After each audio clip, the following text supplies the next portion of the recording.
kapahamakan, kasawian. Kanino? Man adraka abawayhi indal kibari aw ahaduhuma aw kilahuma falam yadkhulil jannah.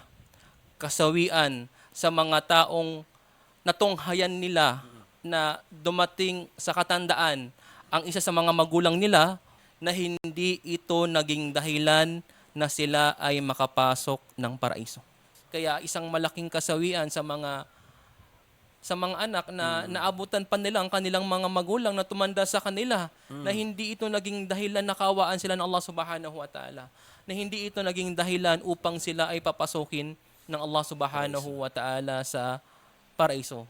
Kaya katakutan natin ng Allah Subhanahu wa Ta'ala, katakutan natin na hindi maging makaturungan o hindi maganda ating pakikitungo sa ating mga dalawang magulang.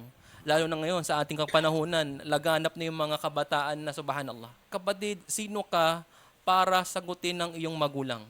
Sino ka upang pagsalitaan mo ng hindi maganda ang iyong magulang? Ngayon, lumaki ka na, sumasagot ka sa magulang mo, katakutan mo Allah Subhanahu wa Ta'ala.